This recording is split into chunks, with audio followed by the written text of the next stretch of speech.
नमस्कार, आप देख रहे हैं HP 24/7। मैं हूं आपके साथ परी शर्मा। शुरुआत करते हैं बजट से, जो आज सूबे के मुखिया सुखविंदर सिंह सुक्खू द्वारा पेश किया गया। सुखविंदर सिंह सुक्खू द्वारा ये अपने सरकार में दूसरा बजट पेश किया गया था। दूसरा बजट पेश करने के लिए सूबे के मुखिया सुक्खू अपनी सबसे पुरानी गाड़ी मारुति 800 के माध्यम से विधानसभा पहुंचे। तस्वीरों में आप देख रहे हैं कि किस तरह से खुद गाड़ी चलाकर विधानसभा सुक्खू पहुंचे और अपने हाथ में अटैची बजट का सूटकेस लेकर वहां पहुंचे। और बजट की पिटारे में क्या क्या निकला ये तो हम आगे आपको रिपोर्ट में बताएंगे, लेकिन तस्वीरें बेहद चौंकाने वाली और एक जमीन से जुड़े हुए मुख्यमंत्री की दर्शा रही है कि दूसरा बजट, जब से सरकार दूसरी ये बजट पेश किया गया है और मुख्यमंत्री सुखविंदर सिंह सुक्खू जब उन्होंने पहला बजट पेश किया था उस वक्त भी इसी तरह से मारुति 800 चलाकर खुद उस वक्त भी उन्होंने ड्राइव किया था और विधानसभा पहुंचे थे बजट पेश करने के लिए। और आज भी इसी तरह से उन्होंने फिर खूब तालियां बटोरी और वाहवाही लूटी। तस्वीरें हम आपको दिखा रहे हैं।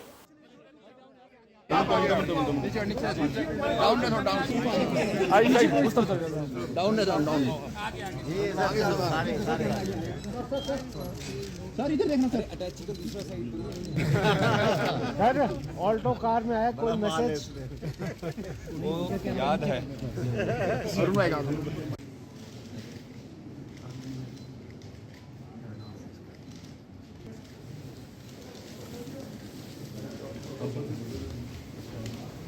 हिमाचल प्रदेश सरकार ने शनिवार को अपने कार्यकाल का दूसरा बजट पेश किया। वहीं मुख्यमंत्री के द्वारा पेश किए गए बजट को लेकर नेता प्रतिपक्ष एवं पूर्व मुख्यमंत्री जयराम ठाकुर ने प्रतिक्रिया जाहिर की और नेता प्रतिपक्ष जयराम ठाकुर ने इस बजट को झूठ का पुलिंदा करार दिया। हिमाचल प्रदेश में कांग्रेस की सरकार ने आज दूसरा बजट प्रस्तुत किया है और मुख्यमंत्री सुखविंदर सिंह सुक्खू जी ने जिस प्रकार से बजट में फिर से झूठ बोलने का प्रयत्न किया है, लोगों को गुमराह करने का प्रयत्न किया है, मैं मानता हूं कि अब की बार इसमें वो सफल नहीं होंगे।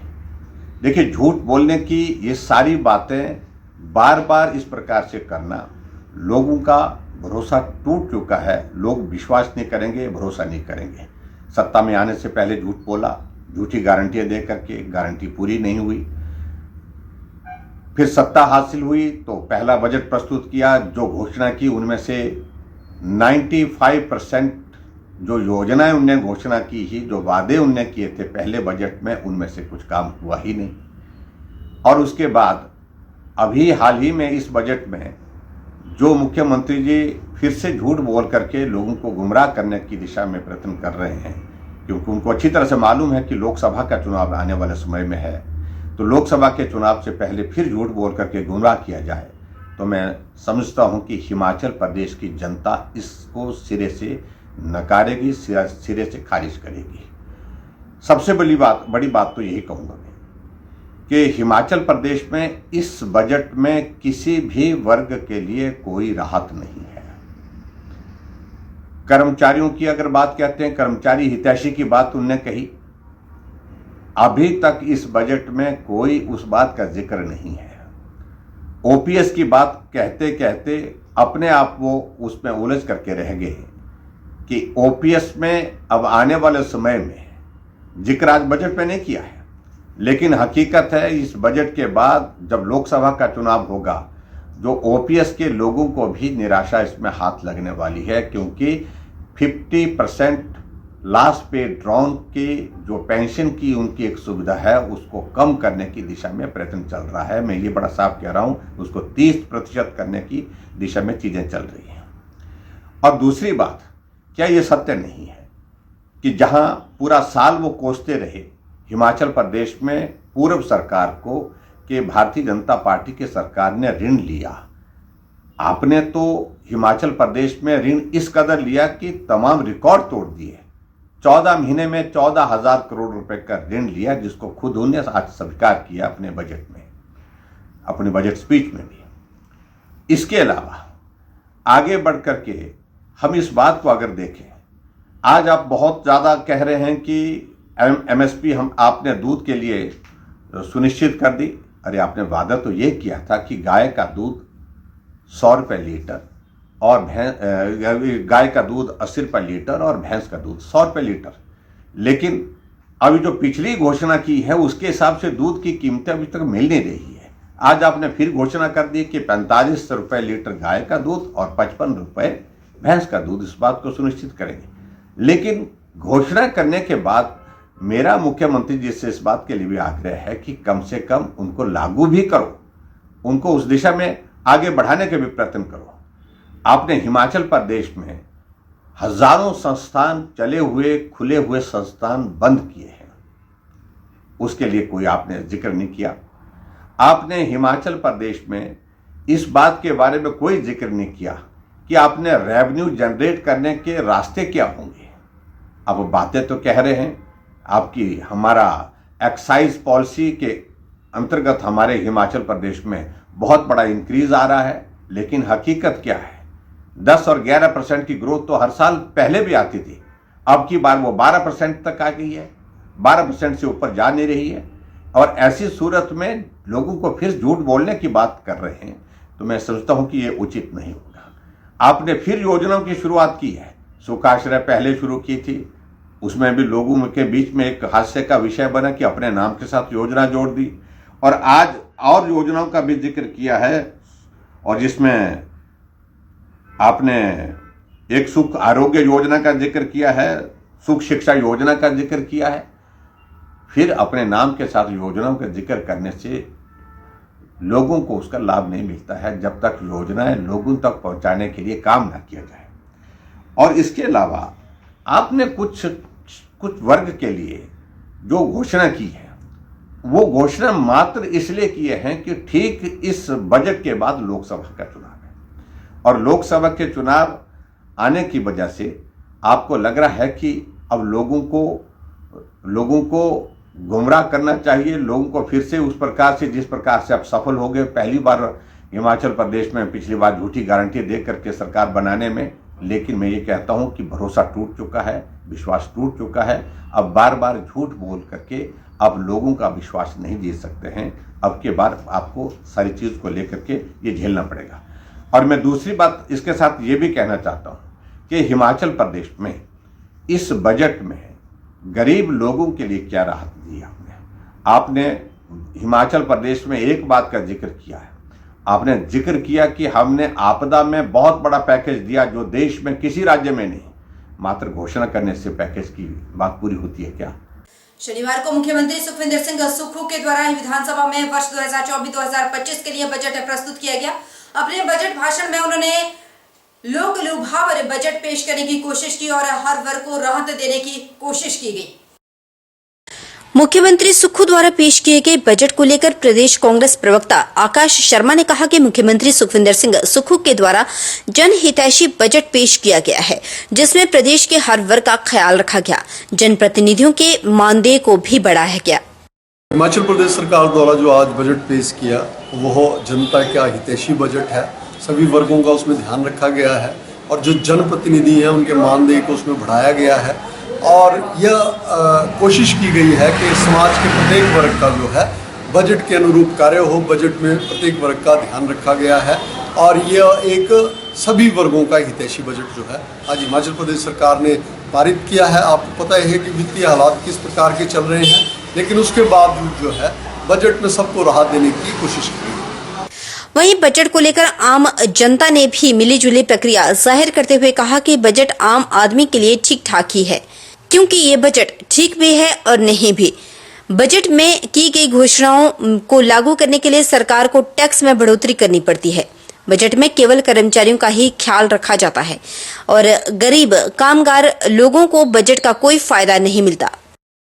हर बार जितनी बार बजट पेश करते हैं तो एम्प्लॉइजों के लिए देते हैं।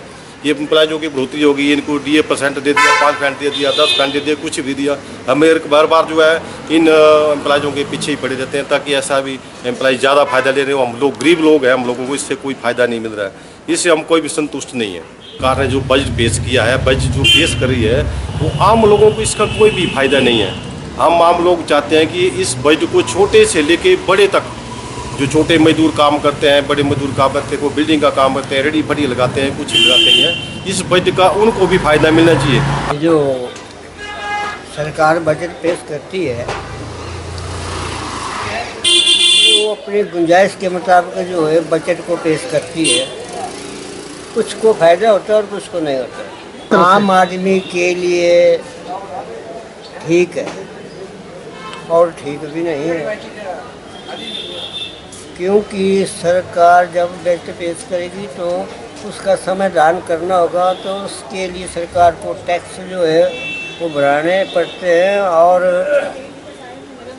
रेवेन्यू को इकट्ठा करने के लिए और भी कोई कार्य करना पड़ता है, तब बजट पेश होता है।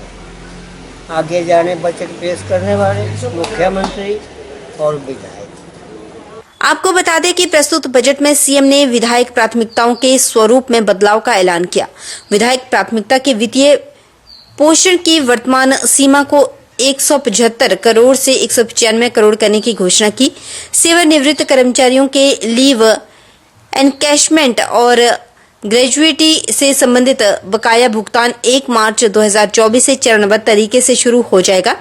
1 अप्रैल 2024 से 4% की दर से महंगाई भत्ते की किश्त जारी की जाएगी। दिहाड़ीदारों को 25 रुपए बढ़ोतरी के साथ 400 रुपए प्रतिदिन दिहाड़ी मिलेगी।